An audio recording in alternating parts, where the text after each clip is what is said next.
మూఢనమ్మకాలు అత్యాశ ఎంతటి దారుణాలకు అవకాశం కల్పిస్తాయో ఇక్కడ మనకు చెప్పగానే చెప్తుంది ఈ ఘటన.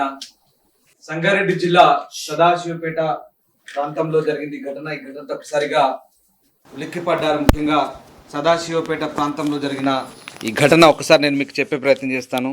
గుప్త నిధుల కోసం నరబలిచ్చేందుకు రెడీ అయ్యారు. 6 ఏళ్ల బాలికను బలిచ్చేందుకు ప్రయత్నించారు. అయోధ్య నుంచి వచ్చిన స్వామీజీ ఆధ్వర్యంలో పూజలు నిర్వహించారు. నరబలి ఇచ్చేందుకు బాలికను ఆ తండ్రి అమ్మేశాడు. బాలిక తండ్రికి పెద్ద మొత్తం డబ్బు ఆశ చూపారు మంత్రగాళ్ళు. పోలీసులకు సమాచారం ఇచ్చారు స్థానికులు. పూజలు నిర్వహిస్తున్న వారిని అదుపులోకి తీసుకున్నారు పోలీసులు. సంగారెడ్డి జిల్లా సదాశివపేటలో ఈ క్షుద్ర పూజల కలకలం రేగింది. పట్టణంలోని బస్టాండ్ సమీపంలో గల ఓ బీరువాల తయారీ కర్మాగారంలో మంగళవారం అర్ధరాత్రి దాటిన తర్వాత క్షుద్ర పూజలు జరుగుతున్నట్లు స్థానికులు గుర్తించి పోలీసులకు సమాచారం ఇచ్చారు. బంగారం కోసం 6 ఏళ్ల బాలికను బలివ్వడానికి ప్రయత్నించారని స్థానికులు ఆందోళన వ్యక్తం చేశారు. అయోధ్య నుంచి వచ్చిన ఓ స్వామి ఈ పూజలు నిర్వహిస్తున్నట్లు ప్రాథమిక సమాచారం. బీరువాల కర్మాగారంలో నిధి ఉందని, బాలికను బలిస్తే బంగారం లభిస్తుందని స్వామి నమ్మబలికాడు. దీంతో ఓ బాలిక తండ్రికి పెద్ద మొత్తంలో డబ్బు ఆశ చూపి పాపను పూజల కోసం తీసుకొచ్చినట్లు తెలుస్తోంది. పూజలు చేస్తున్న సమయంలో బాలికను దుప్పటి కప్పి నిద్రపుచ్చారని స్థానికులు ఆగ్రహం వ్యక్తం చేశారు. వారి అప్రమత్తతతో పోలీసులు సకాలంలో చేరుకొని పూజలను అడ్డుకోవడంతో పెను ప్రమాదం తప్పింది. అయితే పోలీసులు ఈ ఘటనను బయటకు పొక్కకుండా ప్రయత్నిస్తారని స్థానికులు ఆరోపిస్తున్నారు.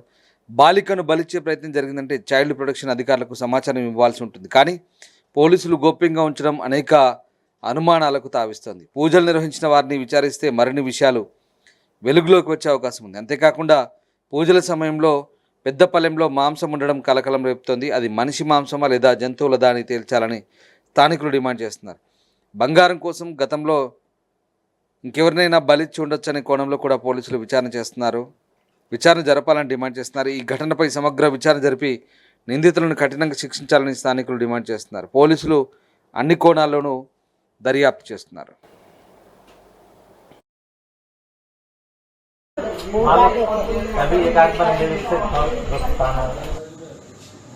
कितने साल से बचन फायदा नहीं दी अभी एक आध बार मेरे से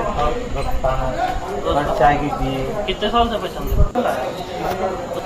फायदा नहीं दी अभी एक आध बार मेरे से चाय की दी कितने साल से बचन फायदा नहीं दी अभी एक आध बार मेरे से चाय की दी कितने साल से बचन फायदा नहीं दी अभी एक आध बार मेरे से चाय की दी कितने साल से बचन फायदा नहीं दी अभी एक आध बार मेरे से चाय की दी कितने साल से बचन फायदा नहीं दी अभी एक आध बार मेरे से ప్రపంచంలో ఏ మూల ఏ క్షణం ఏం జరుగుతుందో వేగంగా తెలుసుకోవడానికి తొలి వెలుగు వాట్సాప్ ఛానల్ని ఫాలో చేయండి.